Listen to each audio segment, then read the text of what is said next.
Hey, gang, welcome back to the next episode of Game of Crimes with Murph in the Morning. You're in the right place to see and hear some of the best true crime content anywhere. This week is episode number 154 with my friend Tyler Schwab. I'll tell you a little bit more about him in a few minutes, but I will tell you this right now. This interview is one of the most moving and emotional interviews I've ever done, so stay tuned. If you're a new visitor to Game of Crimes or one of our regulars, thanks for tuning in. I can't do any of this without you and without your support. None of this would be possible. I truly appreciate you giving me your time. I'll do my best to bring you the best guest I can find, and today is a special one. Now, I'm working to shorten the introductions here, so let's get right to the housekeeping. Do me a huge favor. Go to Apple or Spotify and hit those 5 stars every week. And on YouTube, go ahead and click on that subscribe button. It's not going to cost you anything. These small actions only take a quick minute, and they really help support the show. Send your comments on Apple, Spotify, YouTube, or to our email, which is gameofcrimespodcast@gmail.com. Our website is gameofcrimespodcast.com. There you'll find all our episodes, our book lists, some merch, and there's a link to our Patreon channel as well. Now on Facebook and Instagram, go to Game of Crimes Podcast, and on X, type in Game of Crimes. And also on Facebook, go to Game of Crimes Fans and join the best private platform on the Facebook network. The group is run by our favorite mafia queen, Sandy Salvato, so it's a great place to go over and have a little fun. And if you're looking for more content, check us out at patreon.com/Game of Crimes. You know what? I've got more material there than on the regular podcast. Some serious, some not so serious. So come on over and give it a shot. Now for a quick disclaimer. This is a show about crime. We talk about bad people doing bad things. We talk about bad people doing bad things to good people. I do take these stories seriously, but I think it never hurts to have a little laugh. And what's wrong with having a little chuckle about some of the crazy things criminals do and what the cops have to put up with, right? So having said that, it's time for a section brought back by popular demand, and that's the small town police blotter.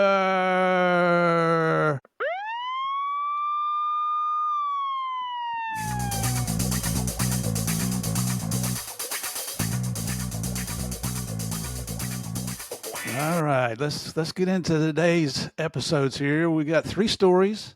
The first is coming to you from New Mexico. You're going to like this one. A naked female motorist led New Mexico cops on a 100-mile-an-hour chase that ended when she crashed the vehicle and then sought to run away from the officers. After receiving 911 calls about a woman driving recklessly on I-25 in Santa Fe, cops spotted Barbara Arellano, 51 years old, behind the wheel of a Toyota RAV4 that was careening across the road. As she drove, Arellano was throwing items from her car, which topped 100 miles an hour before it clipped a truck and crashed. Oops. Somehow, Arellano escaped from the vehicle unhurt and unburdened by her clothes. Police dash cam footage shows the naked Arellano running through traffic. Well, I could say so many things about that, but I'm trying to be nice. Arellano was subsequently taken to the ground by police, who covered her quickly in a blue tarp provided by a passing motorist because nobody wanted to see that. Arellano explained that she had used heroin, took a bunch of pills, and drank whiskey just before driving. Well, that's what I do. What do you do? How do you prepare to go out for a drive? As for her lack of garments, Arellano explained that she was hot. During a search of Arellano's vehicles, cops found prescription pill bottles, a muscle relaxant, and lorazepam, an anti-anxiety drug. Arellano was charged with drunk driving, battery on a police officer, reckless driving, and fleeing from police. She was released from the Santa Fe lockup Monday night after posting bond. You got to love this. Arellano's rap sheet includes prior arrests for narcotics possession and disorderly conduct. Now, when I read this, she was hot. I'm not sure that I was thinking heat hot, maybe smoking hot. But after seeing her photo, boy, was I wrong. You know, honestly, I'm surprised that she wasn't using meth as well. Oh, well. Our next story, we're going up to Wisconsin. Meet Cody James Romano. The 25-year-old Wisconsin resident rang in the new year by performing an exquisite belly flop atop the windshield of, guess what? A police cruiser. For some unknown reason, Romano charged the stationary squad car shortly after midnight. After he reached the vehicle's front end, Romano launched himself into the air. Upon landing, Romano smashed the windshield of the cruiser, which happened to be occupied by a Menasha Police Department officer. I saw the picture. It caved the top of the roof in even. After a scuffle with cops, Romano was taken into custody and transported to a local hospital for treatment. He was then booked into the county jail for battery to a law enforcement officer, disorderly conduct, and criminal damage to property. Investigators say that Romano had been drinking. No. Prior to his ill-conceived execution of the January 1st belly flop in Menasha, a city about 35 miles south of Green Bay. Okay, I've done some stupid things in my life, but this guy's action, they bring a whole new definition to the word, don't they? What in the world was this guy thinking? And our last story for today comes from South Carolina. And speaking of stupid, a South Carolina man was arrested after applying for a loan so that he could purchase meth. Grady Carson, 58 years old, went to a Carolina Title Loans office in Spartanburg, nice town, to secure a loan against his automobile. According to their website, the loan company provides, quote, fast cash to deal with an unexpected expense. But listen to this. Their interest rates begin at 96%. Holy cow, 96%? That's even higher than my mortgage rate. Not a lot, but it's up there.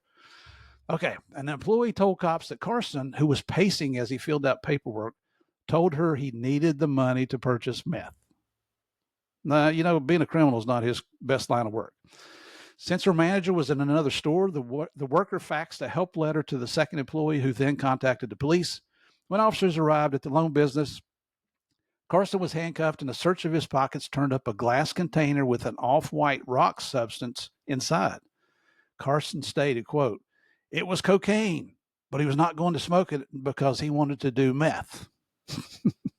Carson was charged with narcotics possession and booked in the county jail. Once again, what's our number one rule here on Game of Crimes, kids? Don't do meth. All right. That finishes up today's small town police blotter. So I hope you like the stories. Criminals, they just never cease to amaze us, do they? Now for our show. As I mentioned, today's guest is Tyler Schwab, head of Libertas International. Libertas is Libertas, okay? And I want you to remember that. This is a nonprofit organization that helps victims of human trafficking, and he assists the police with building cases to arrest the perverts and low-life scumbags who commit these crimes. Previously, we'd had other guests on Game of Crimes who were involved in this line of work, including a lady who was a victim herself. But Tyler's story really struck a nerve with me. His primary base of operations is in Medellin, Colombia. Now, most of you already know I was stationed in Colombia during the 1990s, and my partner Javier Pena and I, we're the DEA case agents targeting Pablo Escobar and the Medellin cartel. But what some of you may not know is that my wife Connie and I adopted our two daughters in Colombia. Our older daughter, Monica, she's from Bogota, but our younger daughter, Mandy, she's from Medellin. Just so you know, people from Medellin are referred to as paisas, and little kids are referred to as paisitas. Now, I'm not saying Mandy would have been a target for the traffickers back then, but let me tell you, she was a beautiful, beautiful baby, and now she's a beautiful young woman, has a beautiful daughter. So there's a strong possibility that something like this could have happened to her. I got to tell you, just thinking about it, it just makes me sick to my stomach, and it just really ticks me off. Anyone who would enslave another human being, especially children, you're like the lowest of the low in my book. And listen to this. Wait till you hear Tyler talk about the 19-month-old little girl. Talk about emotional. You'll see. I had to stop the recording for a few minutes. In fact, you may want to grab a tissue before we even get started, and I'm serious about that. I tell you, I'm just so proud of what Tyler and his group are doing. You want to meet a true life hero? You're about to. He's a living example that we're never too young to help others. And do me this favor. You got to go check out their website. I usually don't do this at the beginning of the show, and I'm going to include all this information at the end as well. But check out their website, libertasinternational.org. That's LIBERTAS international.org. These people are doing some fantastic things. I could go on and on about Tyler, but we're here to hear his story from him, not from me. And I want you to hear all the fantastic things they're doing to help mankind. And to do that, you guys need to get in, sit down, shut up, and hold on. I mean, really hold on for this one. Here we go with another special episode of the biggest, baddest, most dangerous game of all, the Game of Crimes.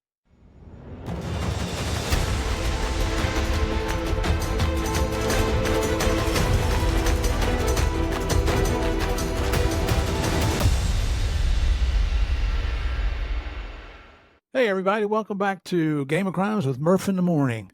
Got another special guest. You know, I say that every week, but every person that comes on Game of Crimes is special, especially to me. But this one is a little bit unusual. Met this gentleman through texting and emailing and LinkedIn. And I think there's a variety of ways we ended up talking to each other. His name is Tyler Schwab.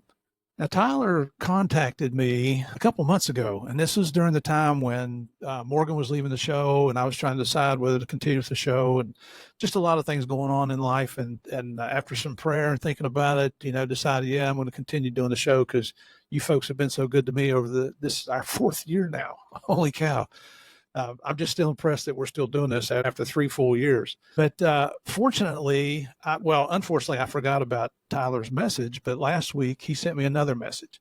And I got to looking at him, and I thought, holy cow, there's no way we could not get this guy on.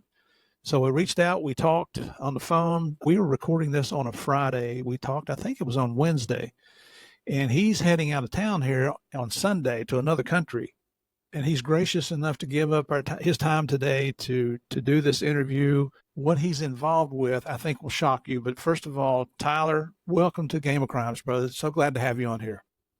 Thanks, Steve. It's an honor for me to be chatting with you. Someone I look up to so much, and I've been a loyal listener to this podcast for a long time, and I'm thrilled and honored and tickled to be a guest on your show. Well, thank you. You're good for my ego. I'll send you some money in the mail.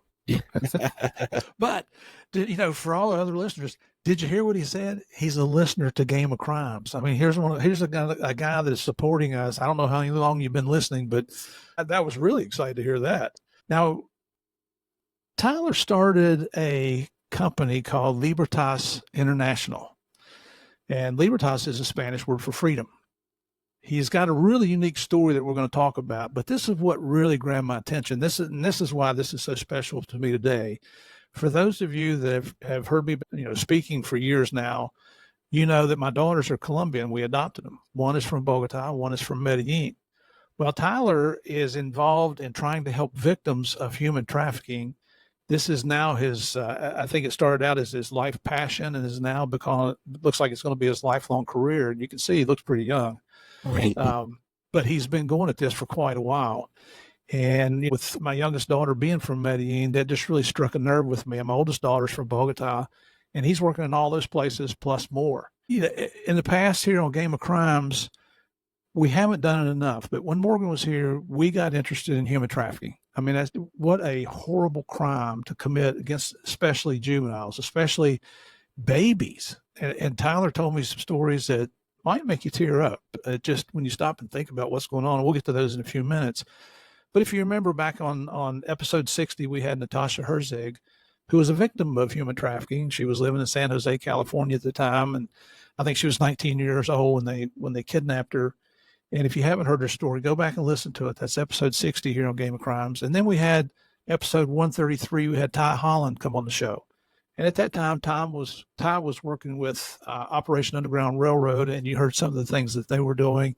I don't want this to get stale or cold. I know we haven't done a lot here on human trafficking, but we want to do more. And I promise you, all you listeners, that as long as I'm running Game of Crimes with Murph in the Morning, and I don't see how anybody else could work it unless, their last name is Murphy. But as long as I'm here, we're going to support those that are involved in human trafficking. And I will try and bring as many of those folks on so you can learn more. You can learn what you can do, what the signs are, how horrendous this is. I mean, some of the stuff he's getting ready to tell you is probably going to shock you. So now that I've told your whole story for you, Tyler, what we usually do here, brother, is we start out just about where you grew up, your background, your family dynamics, high school. We're always looking for funny stories. We're always looking for personal stories. So let me shut up for a few minutes and let you take over. Well, I appreciate the introduction, Steve. And we'll get into some of the stories later. But I first found, Game of Crimes. Actually, it's the Patreon. I watched Narcos, and obviously the nonprofit space is in Medellin, Colombia, and so I saw you and obviously Javier, of like two people that have fought evil in Medellin for a long time, and just really looking for inspiration on how I can take the lessons that you learned back then in your fight against the narcos and Pablo Escobar and all these evil people that were working in the city, and how to apply it in my modern day fight against these evil people that are living there as well, that are abusing and torturing these Colombian people. And so that's when I first found it. And obviously, you know, I just fell in love with the stories and the people, and I feel I'm just happy to be talking with you today about that specifically. And so you mentioned you know, funny stories growing up and how I grew up, and you got me thinking of just stories to share. And it's interesting because I kind of feel weird like sharing these stories with the former cops. I'm pretty sure a couple of this stuff is illegal. I'm But retired now. You're safe. okay, all right. So yeah, I grew up in a place called Star Valley, Wyoming. Star Valley, for anyone that's been to Star Valley, it's like 90 minutes south of Jackson Hole. It's a very small town. It's a bunch of small towns that kind of make up a little valley. You know, when I was growing up, we had no bowling alley, we had no movie theater, we had really nothing to entertain us. And I grew up with a good group of friends, but we were looking for ways to entertain ourselves, so we had to be fairly creative without, you know, getting into drugs or alcohol or any of that kind of stuff. And so we did. We got creative and we had some fun. And a couple of stories that I remember. One of them, which was we used to play this little game. We used to bet as much money as we had, which was only like $5 or $10, and we would stack a bunch of pallets on top of a propane tank, and then shoot a BB gun at the propane tank, seeing which one of us could blow it up. And whoever and whoever blew it up got like $20 and got to go to Burger King or something. Yeah, we used to do that. We used to do that in the woods too. We used to do that in the woods. And one night it was particularly windy, and so some of the sparks carried, and thankfully like nothing happened. But that was our last time blowing up propane tanks. So we evolved. We evolved in what we're doing. I had no idea. Yeah. It's awful. But, you know, we survived, so now it's a good story. But when I was growing up, Jackass and YouTube were just starting to become a thing. Mm-hmm. And we saw that people were going viral, and Johnny Knoxville and Jackass was doing all these cool things. And so we had this idea. We were like, you know what we're going to do? We're going to make a viral video. We're going to – there's a lake where I'm from, Cottonwood Lake, and it has like a rope swing in it, so people, you know, jump off and go into the water. We had this idea. We're going to film my buddy jumping into the lake at night, but we're going to set him on fire. We're going to douse him with gasoline. We're going to shoot an arrow at him. We're going to make him blow up. We're going to film the whole thing. He's going to jump in the water, and we're going to go viral, and it's going to be our Jackass moment. And so, that is a Jackass moment. Yeah. Hindsight, it was a Jackass moment, but in the moment, we thought we had struck gold. We're like, we're going to get all these ads. We're going to go viral. They're going to interview us on Rosie O'Donnell, you know, all these different things, you know, the 90s kids, all these dreams that we had. So we did. We doused him in gasoline like at midnight. We had like one of those fake arrows with like the suction cups on the end, and we shot him. He doused it in flames. It hit him. He burst into flames. He ran. He jumped on the rope swing, and he dove into the water. And we thought we had just gone viral. We had just done this amazing thing that was going to make us famous. And so we go down, we're celebrating. My buddy is crawling out of the water, and he's obviously in pain. He's like, hey, I don't feel so good. Like, look at my arm, look at my legs, like they're bleeding. What am I going to do? And we were like, shoot, we may have made a mistake here. So we get him in the car. We take him to the local hospital, like 1 a.m., bring him in. And the nurse looked like she had just seen a ghost. She was like, oh my gosh, what happened to this kid? And we're like, well, you know, we were honest. We set him on fire because we wanted to go viral on YouTube. And the nurse just looks at us kind of like the way you're looking at me now. And she's like, I'm going to give me a second. I'm going to make a call. Makes a call, comes back. And at this point, we were a little depressed because my buddy that was supposed to film this thing that we did, this act of Jackass, he dropped the camera, so we didn't get any of it filmed. Oh, so we're a little bit bummed. It just gets better, buddy. Oh, it's just terrible, Steve. And so we're sitting there, with my buddy, and our parents come in, and the cops come in, and we're like, what's going on? What are you guys doing here? And I've never seen my dad so pissed. Never. Yeah. Like, he looked at me. He's in his robe, for one. Like, you can tell he got up in the middle of the night. He had to work the next morning. He was like, you gotta be kidding me. Like, the hospital called me and said my son had just set his friend on fire to get on YouTube. He's like, you're 16 years old, man. Like, you should be grown out of this already. You know, And I got to say that's a statement you don't hear every day, isn't it? You no, set your best friend on.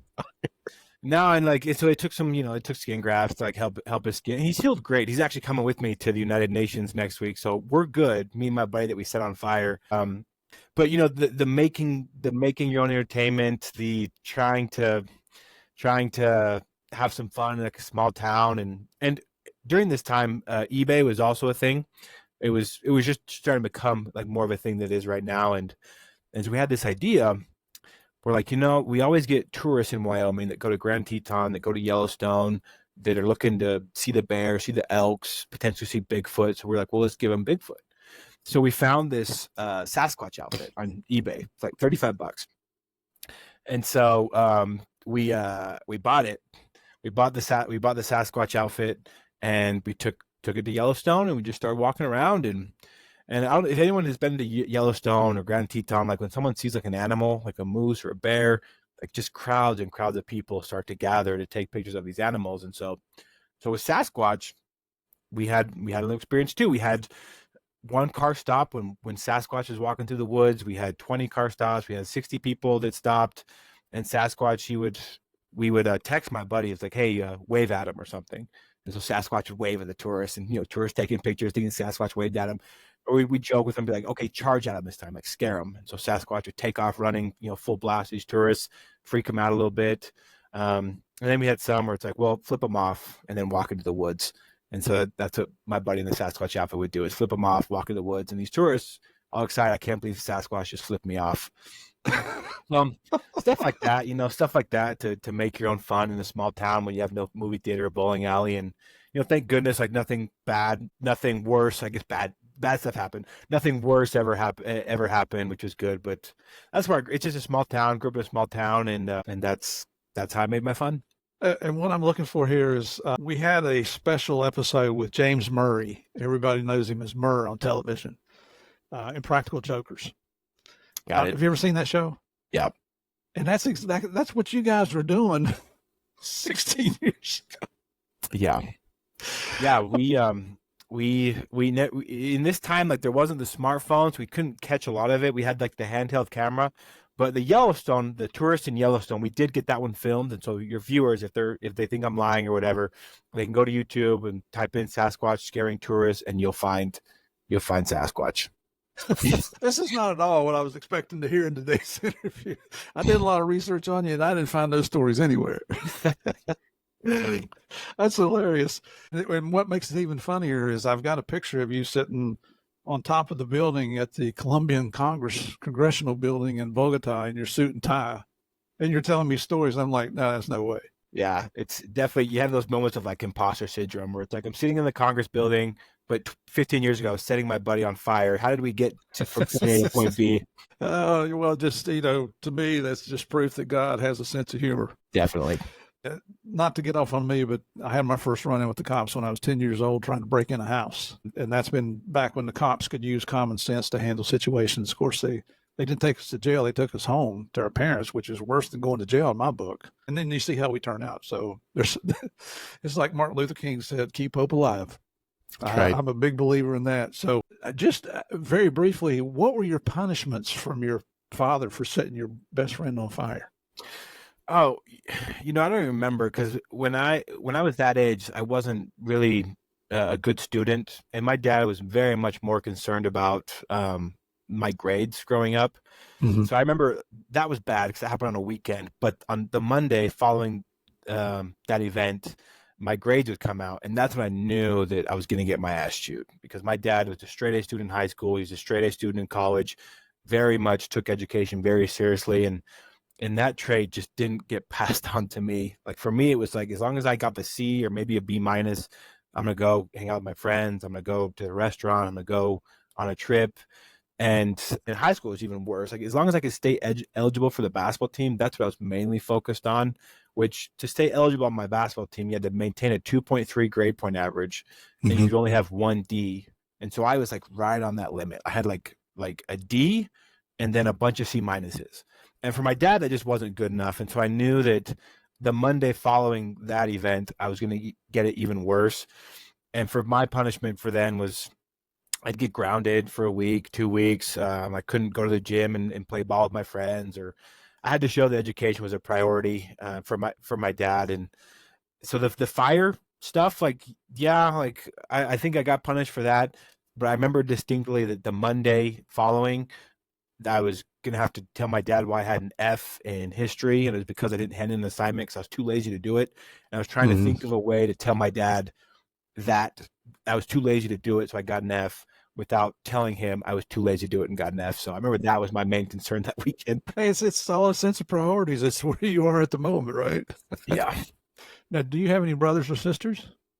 Yeah, I have two brothers and one sister. My brother is he's 32 and he's a school teacher here in Wyoming. He teaches English at the high school up there. He's always been a really passionate reader, always learning. He just got his master's degree, I believe, and just constantly learning and passing on those lessons that he learned through his studies to his students. My sister got married last year. She lives out in Cedar City, Utah. She's a speech pathologist out there, and they're expecting a little baby boy in November of this year. She's by far the favorite. She's the smartest. She's the nicest. She's the only girl. She's by far the favorite, by far. There's And no then jealousy there, right? no, not zero jealousy. But I mean, I get it. Like, she's the nicest one. Her husband is a saint. Like, her husband is such an amazing guy, and so yeah, obviously, like, she married someone awesome, and so yeah, just she's the favorite, and she's earned that spot. She's earned that spot. And then my youngest brother, he's also expecting a little girl, I believe in December. He got married last year as well. He he graduated with a degree in healthcare administration, but I don't know if he's super passionate about that. Mhm. And so he's actually looking at med school. He's a medical assistant now in the town that he lives in. He still lives in Star Valley, and I think he's exploring the medical field and looking to get into medical school next year once he finishes like his general education. And but my family's great. My family's always been so supportive of what I do. They've always been super patient with me because out of all my siblings, I'm by far the worst one. I think the worst one, and they've just been so supportive, so amazing, and we've gotten very close as we've gotten older, which is such a blessing. You know, it's funny. One of the things that we promote here on Game of Crimes is, and I try to teach this to my children and now my grandkids, is in life you can choose to be a leader or you can choose to be a follower. And I gotta say, you're being a leader in the loser category there with your brothers and sisters. All right, so no, I'm just kidding. I'm kidding. For sure. And if he hangs up on us, everybody, you'll know why. I just insulted the guy. So what did I call this guy for? Oh, it's funny. Are you the oldest? Yes, sir. Oh, so well, you know what? I mean, and we're going to get into college here in just a second because you know our listeners might be surprised that you went to college, but wait till you hear what he did in college because it's I'm pretty sure it wasn't D's and F's Yeah. to earn some of the things that you did. So you mentioned basketball in high school. Did you play high school basketball? Yeah, and I was a pretty good basketball player. It was my passion. I would always skip out like on school dances and play ball with my friends, look for a gym. I had a cousin who was really good at basketball, so I was always motivated to kind of keep up with him. Like in Wyoming, the towns are so small that so much of like the town's pride, the towns getting together, comes through the sports teams. And so I played a lot. I played varsity 3 years. I made an all-star team my last year at Wyoming. Nice. I played with some of the best players in the state, and that was fun. And I always had this dream of playing college basketball. I want to make it to the NBA. All those kids that play ball in high school have that Hmm. dream, and at least to play college. And I had some. I was talking to some colleges in my senior year, but I got an invite to go try out for Dixie State University in St. George. And I went there, and I went in there. I was like, I'm gonna show all these guys like the small town kid can ball. I was a pretty good shooter. That was my main talent, was like I could shoot free throws and shoot threes, and I wasn't tall or fast or anything like that, but I could shoot. And so I was going to show those kids, what's up with the small town. And I just got my ass handed to me. Like, it was, oh man, it was the longest 4 hours of my life because I played and I came with a lot of confidence because, you watch these Michael Jordan tapes, you're like, you got to go in with that dog mentality. You got to go in Yeah. and you're like just just go after it, and I did, but I just was much less talented than the rest of those kids. Like there were kids that could shoot better than me. They were 6'6", 6'7". They could run, jump. They could dribble more than me. They were faster than me. They had better stamina. And I just went there. And in Wyoming, I was, I was an all-star in Wyoming, but on a national scale, I was a nobody. I was a nobody, and I got taught that in a very humbling way. When you're not playing ball in the concrete in your backyard, and you're like, man, I'm an all-star. Like no one can stop me. And you come to find out that you can definitely be stopped. And I'm glad that happened. It happened in a hard way because so much of my focus and my time, my resources was on playing some kind of college ball.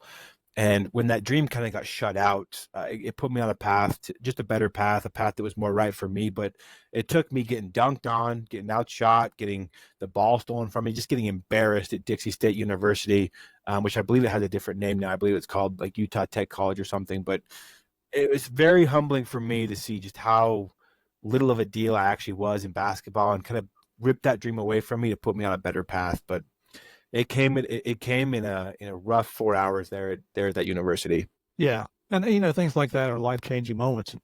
How tall are you and what position did you play? I'm 6'2", and I played small forward in Wyoming, which is probably an average height in Wyoming. I was a little taller than average in the state, but like on a national scale, like a 6'2", that's a guard. Like you have to dribble, you have to be fast, and you have to shoot, be fast, and be athletic and strong. And I just, compared to other kids around the country, I just wasn't that way. My skill set was very much good in Wyoming of shooting over people, but on a national scale, I got exposed to just how unprepared I was physically and with my skills for the national scale. That's just reality. That's and you talk about small town. I grew up in a very small town as well. I tried out for football. It sucked. I wrestled for a year. I wasn't winning. I wasn't getting beat up, but I wasn't winning. I ended up becoming a cop at 19, so that was my sport. But now, you talked about your grades. How did you have good enough grades to get into college? Oh, well, I went to a school, I think, well, I benefited for one. My dad was an alumni at Utah State University. That's where he graduated. And back then, I don't know if they still have that, but they have like an alumni scholarship to where I think they give essentially like special treatment, or they give maybe leniency to students that come from alumni that want to go there. And so I think that's how I got in. And I think I got in there with like academic probation. But where I got off of academic probation, and I really lucked out, because I think any school in the country I would have went to, I would have been on academic probation. But I went to college and I spoke fluent Spanish, and so I could test out of Spanish courses. And so you go into an office, you take a test, and they evaluate you on your Spanish literacy. You're able to speak. And as someone who lived in a foreign country for 2 years, I spoke really good Spanish. And so I tested out of an undergrad of Spanish, to where I walked into college, and I basically had enough credits to where I had a minor in Spanish already, and I did in the span of like 2.5 hours. And so on a report card, when you test out of those courses, on a report card, it looks like you just spent 2 years in college and got straight A's. And that's where my first semesters counted, even though I didn't attend school. And so it got me off of academic probation, because it almost tricked the school to be like, well, this kid got terrible grades in high school, but now he's bilingual and he just tested out of 16 credits of Spanish, and so let's take him off academic probation. So that was probably the real blessing that got me into college, because I happened to speak a second language and test out of a lot of classes to where it looks like I got straight A's, but I actually didn't. Yeah. And just to back up here, and I apologize for doing this, you're with the Mormon Church, right? Yes, sir. And you did your missionary time. Now, do you do that right out of high school before you went to college? Yeah, you can kind of go anytime between your 18 to 26. And so I knew I wanted to go right after high school, because that's what all my family did. And I was very much of like following what my cousins did. My cousins had been to like Venezuela, Russia, Canada, New Hampshire, all these different places. And so my mission, they sent me to Dominican Republic. And for me, like, I didn't know where Dominican Republic was, Steve. Like, I had no idea. I thought it was somewhere like in the Middle East or maybe in Africa. And I look on a map, and it's like, what, like 200 miles like off the coast of Florida. Yeah. And I was like, oh, cool. In Spanish speaking, like my dad, he went to Guatemala, so he used to always speak Spanish at me when he was super pissed. And so I was excited to learn a second language as well. And so that's where I spent 2 years of my life, was in the Dominican Republic. Did you grow up speaking Spanish in your house? No. My dad, when he was really pissed, like he'd call me like pendejo, or he'd call me these bad words that they spoken. That's I knew when he was really pissed off. When he was really pissed off, he would call me something like a pendejo in public. And I knew it was like, hey, you're on your last straw. Like, do not cross the line that you're very close to crossing. And so, over time, you kind of learn like what those words mean. But we didn't speak it in my household. No. And what I'm looking for is we had a guest on here, Aaron Turner. I mentioned him to you during our pre-call, who did his missionary time with the Mormon Church down in Jalisco, Mexico, that's where all the cartels are. He's probably told me some stories that just are unbelievable. Like I said on the call, he's probably the smartest human being I've ever met in my life. This guy, he wrote the first encryption program for Microsoft, and he didn't finish college. He's just one of those guys. But so you get to the Dominican Republic. Are you in Santo Domingo, or are you another part of the country? I was stationed in Santo Domingo, and then a place called San Juan de la Maguana, which is like right on the border of Haiti and Dominican Republic. Those two places where I spent the majority of my time. Did you ever have to go into Haiti? No, yes, we had to go. I had to go into Haiti. They when I was down there, the first 2 weeks of my mission, that's when the earthquake happened in 2010. And they sent a bunch of us missionaries to Haiti to go unpack like trucks of rice, because I think our church has sent like a lot of humanitarian aid after the aftermath of that earthquake. And so I was there. I've been to Haiti since, but that was my first time in Haiti. And I was only there for probably a couple hours, just helping unload packets of rice to different groups that were looking to just meet basic human needs. I went there in the late 90s, I think it was. Oh, it was right before I went to Colombia. So that would have been 91. And Assistant Special Agent Charge, he was like my second level boss, who's actually been on the show, Pete Charette. He's like, listen, I need a favor. I need you to do a TDY down in Port-au-Prince for 2 weeks. Okay, boss, you got it. Before the first week was out, they medevaced me back to the United States. That is the nastiest place I've ever been to in my life. God bless those people down there. If the world has a butthole, it's in Haiti, I think. Yeah. It's horrible down there. I can't imagine how anybody lives there. My next door neighbor here is Haitian, him and his wife. Nicest people in the world. First people to welcome us into our neighborhood here in Orlando. Just gregarious, fun to hang out with.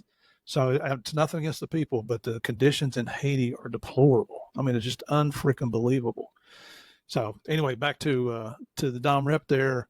So you do a total of 2 years, is that right? Yes, sir. And you guys have to, and I'm sure girls do this as well, but you're pretty self-sufficient, aren't you? You got to support family, but then you're kind of on your own down there, right? Yeah, it's a tough way to learn, but I think it's a good way for me, especially for me, just to kind of thrust me into adulthood. Because growing up, like I was a nice kid, but I wasn't the nicest kid. Like I some people would probably see me as some kind of a bully, like in high school, or just arrogant. You're the athlete, you think you're a big deal, especially in a small town, and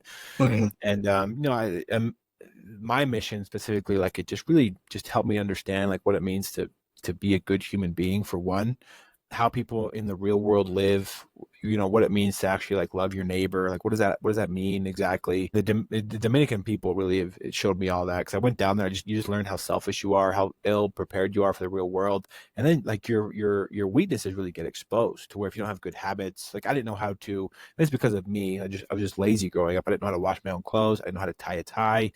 I sure as hell didn't know how to speak Spanish. And so all these little things that have to do with adulthood, you kind of learn. We like didn't know how to cook, learned how to cook. And because the church essentially just puts you in a place and just say good luck. And for me, it was good. It was what I needed to learn. It's what I needed to learn Spanish.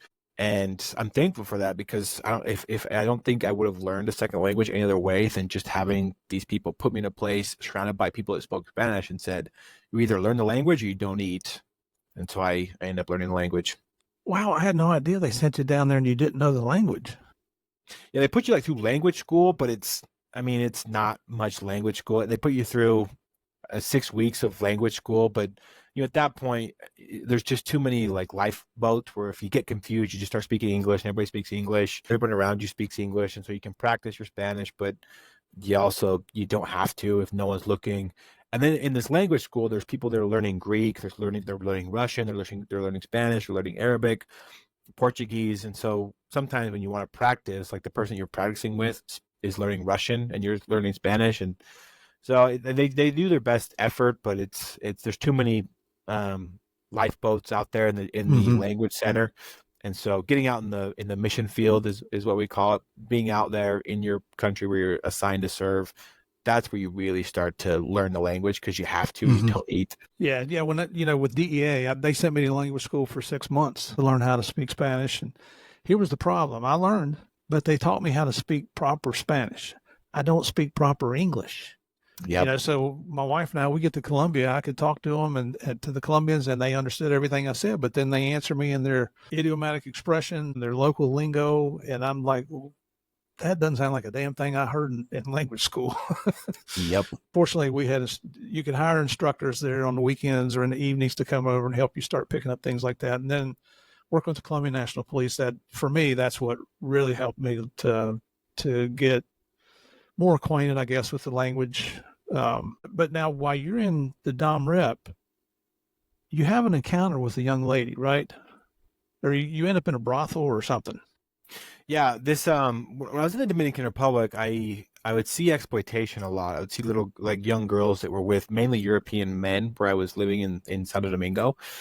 And I was like, what are these girls doing with these old men? Like I don't understand. Like are they gold digging? Are they looking for a husband? Like what are they looking for?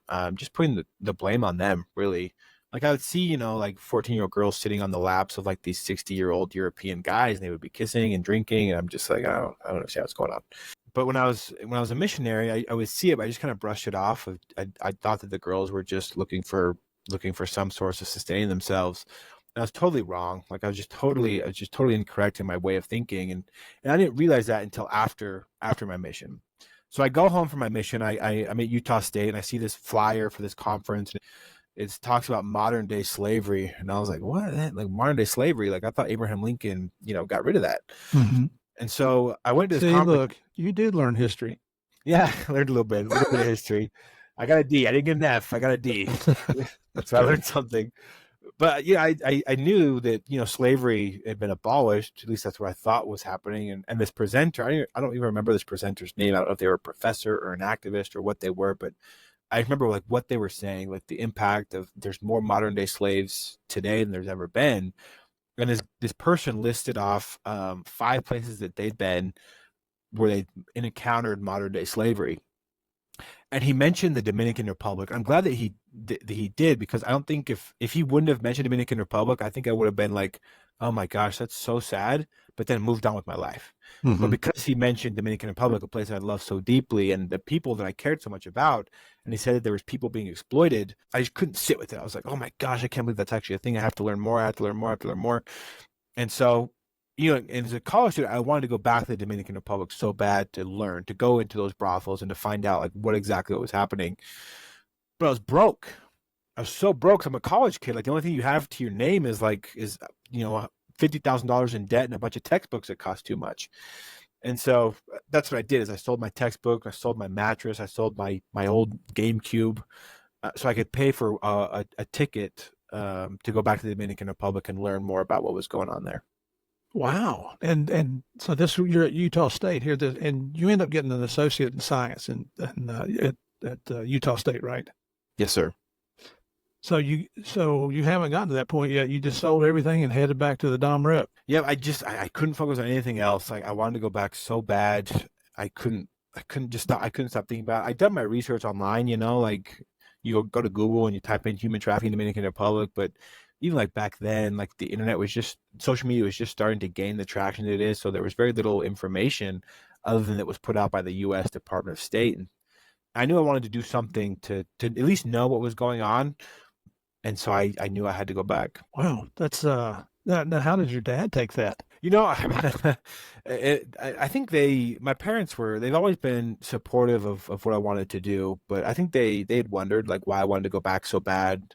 They wanted me to, focus up on my studies. They wanted me to just move on with life because essentially like, my time in the Dominican Republic had ended and it was time for university. It was time to find my place in the world, and I just couldn't do it. Like I came back from my mission, I felt this, as a missionary, like you just serve so much, like you're always thinking about other people, you're always involved with other people, and when you're thrust back in the real world, you just feel so selfish, like my needs, my financial aid, my dating life, my whatever.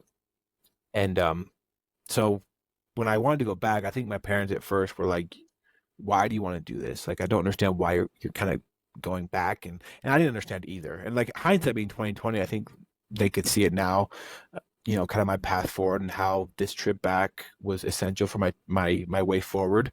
But at the time, I think all of us, including myself, were just like, why can't I move on? Why is this new piece of information so vital to me?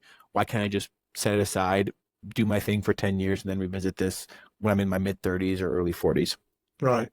And so when you got down there, I think this is when you went to a brothel and you actually paid a young girl just to talk to you and just tell you what's going on down there, right?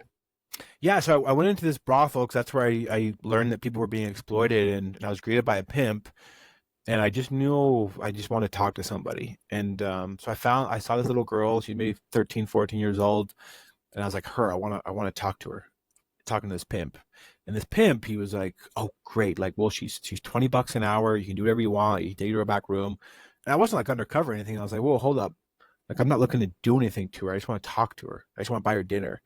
And this guy just turned cold. He was like, well, why? Why wouldn't you want to do anything to her? Like, what's your deal? Like, are you DEA? Are you FBI? Are you Dominican police? Like, what are you doing here? Like, I'll kill you if you say anything. And I was like, bro, like, hold up. Like, how much is you said you should worth $20 an hour? And he was like, yeah. And he said, okay, I'll give you $35. I'll buy her dinner and I'll only talk to her for 35 minutes. And he was like, oh, okay, great. Took the money, moved on. And that was my first kind of just like the sick feeling that I had of just like, this girl is just a commodity for this guy. Like he took my $35. It totally brought him down where he was super anxious about who I was. And the second I paid him, he was like, oh, okay, yeah, do whatever you want. The money spoke to this person. And so I was seeing this next to this girl, and I bought some nachos or something, and some Diet Cokes or some Cokes or something. And as this little girl, 14 years old, she's just shaking, looking at me.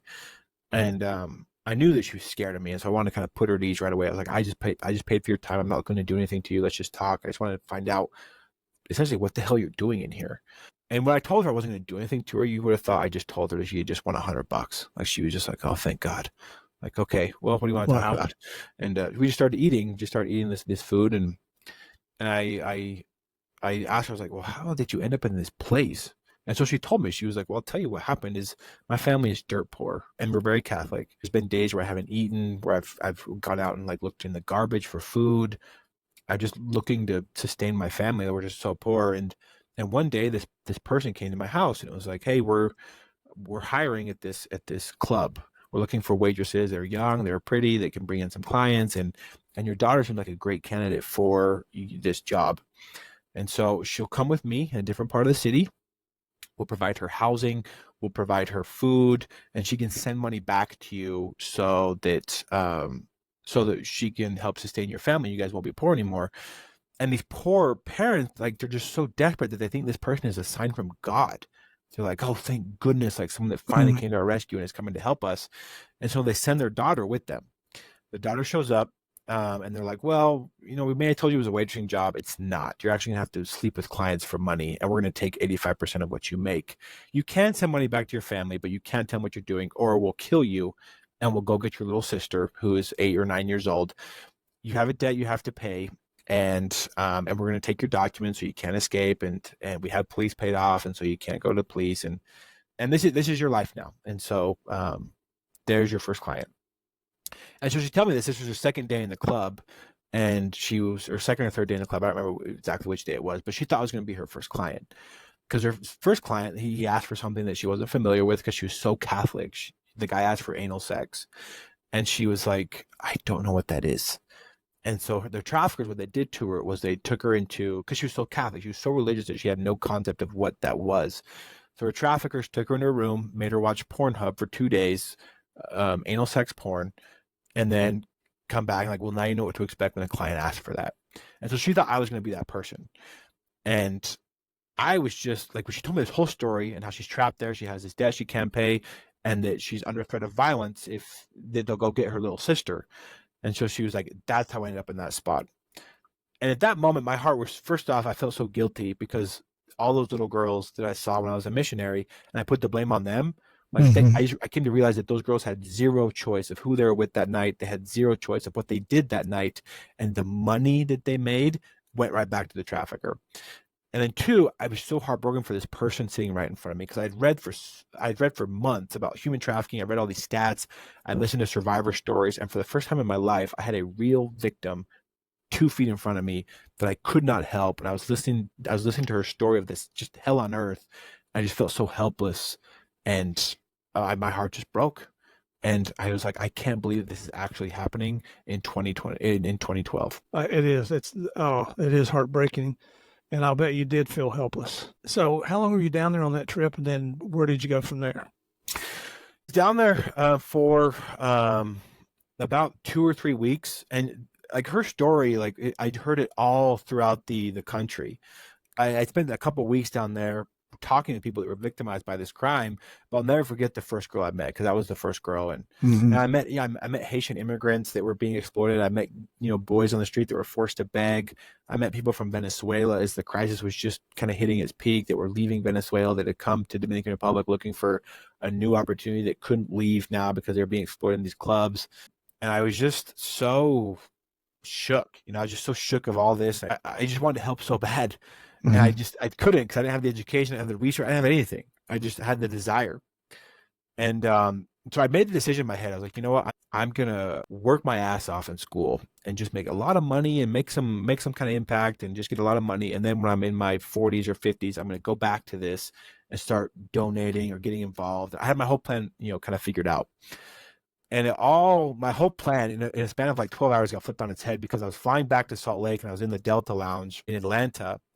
And there's this guy that was there, and he saw my Dominican shirt, and for whatever reason, this guy, he changed my life in the kind of the worst way, because he got close to me, and he's a strange duck, who talks to a stranger in the Delta Lounge. But he was like, hey, I saw your shirt, like, how you went to the Dominican Republic? And I was like, oh yeah, I was in the Dominican Republic, and I had some time down there, and I was trying to use some humor to kind of make myself feel better, I think. I was like, yeah, I was visiting some of the clubs down there and get to know the scene, just trying to make humor myself into coming to grip with what I'd seen. And for whatever reason, when I said to this guy, like, I got his confidence, and he was like, oh man, like, Dominican Republic is so great. Like, he's like, I work at a hospital here in Atlanta. I can leave my job at 5, be on a plane by 6:30, be in the Dominican Republic by 9, and then essentially abuse kids all weekend, and then be back in my job before 9 a.m. on Monday. And I just sat there like this. I was just like, just shell shocked. I stood up and left. I walked out. I had to go for a walk. I put in my headphones, trying to, kind of listen to my way out of what I was feeling, because I was so pissed off. And I was like, I can't believe I just met one of these disgusting assholes that travel overseas and abuse kids. I was like, if this guy, I put into a context, this little girl that I met in this brothel, if she's being exploited right now, and this creepy guy in Atlanta is traveling to the Dominican Republic or anywhere else in the world right now to abuse kids, I can't wait 20 years to get involved. I have to do it now. I can't contribute much now, but I know I can contribute something. And in 20 years, this guy still might be doing this. This little girl might be dead. I don't know. But I knew that I couldn't wait any longer to get involved. And so that's where I started my journey of anti-human trafficking.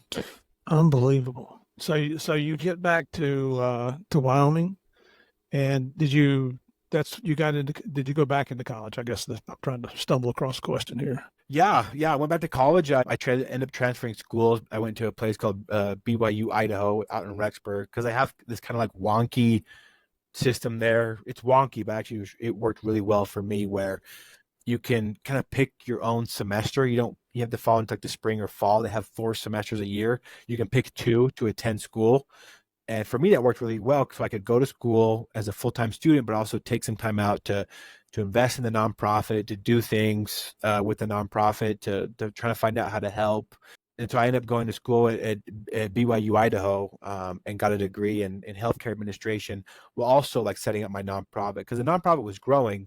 Like I knew I wanted to support people in the Dominican Republic, But then I would get these phone calls. Like I got a phone call from a guy in Guatemala who had just helped a girl that had been exploited by the MS-13 gang. They wanted to know if we could get involved and help this girl heal from what had happened. And I was like, well, yeah, I've never been to Guatemala. Let's fly down to Guatemala. Let's go check it out. And so I go to Guatemala and see how we could expand there. I go to Bogota and see how we could expand there. And so the nonprofit was getting a lot of requests of help. And this transferring to BYU Idaho allowed me to kind of pick my own semesters that worked for me, where I could go to school. I could also work, save money for my next semester, and also invest my time and my resources into this nonprofit that became my little baby. So you founded Libertas International in 2013. How old were you? 23 years old. Man, the reason I'm smiling is you just went up a few steps in my eyes. I don't see you shooting a bow and arrow at somebody and setting them on fire anymore. Thanks, Steve. So you get through, and your degrees come out in healthcare administration. Then you end up going to the University of Wyoming. What was going on there? Yeah, the University of Wyoming, that's where I think my priorities really got, like, it collided. I love Wyoming. I love the University of Wyoming, but I ended up dropping out of the University of Wyoming because the work that was needed in my nonprofit and the demands on my studies for my MBA just couldn't coexist in the same space. So I had to make a choice. And I sometimes in the past I questioned that choice of like giving up my MBA to go and pursue this full time. But looking back, I have no regrets, and I'm looking to finish my MBA, just maybe a little like a better situation for me. We can do it online at your own pace, and not want to give up on that education that I started. But that was my first real choice of like, you have to choose between two good things, because they're both good: my studies and my passion of anti-human trafficking. And at that time they couldn't exist in the same space, for not what University of Wyoming was demanding from my time. It was demanding a lot. It was demanding almost like a full-time job. It was demanding that I get essentially nothing but A's and a few B's, which I've never been that kind of student, which is hard. Like I always, it's maybe bad to say, but I've always just done the minimum of where I can get the education I'm looking for, and then continue to develop myself in other areas. But I've never been like a student that's going to get straight A's across the board. I don't know if my attention span is not that great, or just don't see the need for it, or whatever. And I'm not a big believer in homework. I'm like, if you can't teach all you can teach in the hour allotted to you, why give homework? And so it collided. It collided with my studies, and in hindsight, I don't regret what I did. Like, it allowed me to grow the nonprofit and to find my forever home in Medellin, Colombia. And I don't know if that would have happened if I hadn't left the university. And since then, expanded my education. I'm still pursuing my MBA little by little, so I can finish what I started. But I got some additional education in anti-human trafficking from the University of Vanguard, trying to just develop me as a human trafficking professional. But the University of Wyoming experience, that's where it really, the choice between two good things happened, and I had to make a choice for me. Now, how did you find out about Vanguard University, and is that something they specialize in, human trafficking? Yeah, the lady that runs it, her name is Sandra Morgan, and she's a renowned expert of human trafficking across the world. She's lived in a number of places. She teaches now students that want to get involved in advocacy. And I think as the world grows more aware of human trafficking, I think people are looking to kind of zero in on the right education to help propel professionals into that career. But I actually found out during the pandemic, I was looking for something to fill my time because travel had been shut down. And I'd heard about this university forever because I subscribed to their podcast, the Ending Human Trafficking podcast. And they had mentioned this certificate, this degree they have, that's a year-long process. And I decided to sign up and to do it and to connect with other human trafficking professionals and just met some really brilliant minds, like some former law enforcement officials that investigated human trafficking in Denver, in LA, in Salt Lake, in Washington, some really good aftercare professionals that helped me as we look to get these survivors on a path of healing. Just a really good program that I found via the pandemic. And so it gave me just a chance to better myself, which I'm sure a lot of people did. Like when the pandemic hit, is how do you fill your time in a way that you can better yourself for the future? Yeah, you start a podcast. That's right. Well, you try anyway. How long did you spend at Vanguard? I'm just curious. I didn't know that there were classes out there like that. Yeah, I spent a year at Vanguard. It's a year-long program, and it's just funny because I bring up my grades. That was the only education where I've ever got straight A's. And it was, I just made the decision during the pandemic because obviously I wasn't traveling, so it wasn't a huge demand on my time. But I was like, I pay for this program. This is what my, calling is, if you want to call it that. I'm going to get straight A's in this program. I'm going to do everything I can to make sure I get a 4.0 at the end of this program. And my first test came back. It was a human trafficking and ethics class, and I did not do well on the test. I did not do well.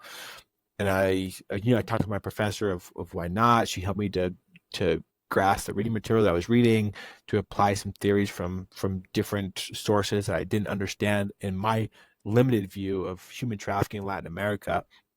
And she really helped me end up passing the class with an A, because I set this goal for myself of getting 4.0, and right off the bat I get a bad score on my test, and then not bad, but bad for the standard that I was setting for myself.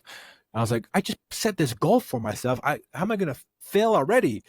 And so I really just put myself into it to try to get that 4.0, and I did. Thank goodness I got a 4.0 at Vanguard, and since then I've learned about other programs like Vanguard. There's some at like University of Missouri.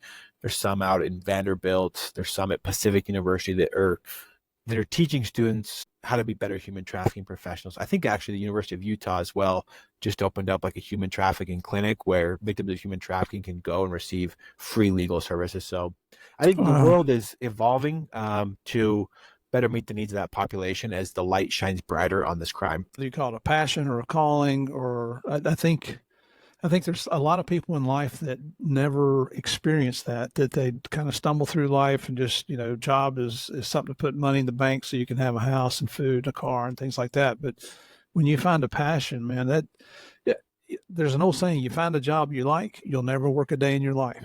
That's the way I felt about law enforcement.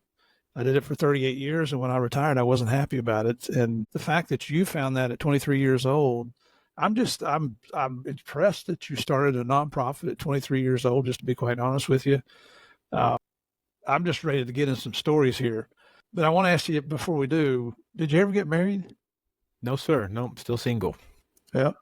No kids? No kids. Our team likes to joke that I have a lot of daughters across the world, but I have no biological kids.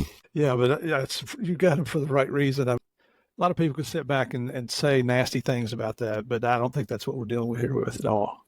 Yeah. So, hey, players, this is the end of part 1. As you know, part 2 comes out tomorrow on a Tuesday. In the meantime, on social media, go and check us out on X at Game of Crimes, and on Facebook and Instagram at Game of Crimes Podcast. Also on Facebook, type in Game of Crimes fan page and join us for some more fun. Our website is gameofcrimespodcast.com. We've got a lot more information there, including all our episodes, the book list, which contains the books written by our guests, Game of Crimes merchandise, and a lot more. In the meantime, everybody stay safe. We'll see you tomorrow for part 2.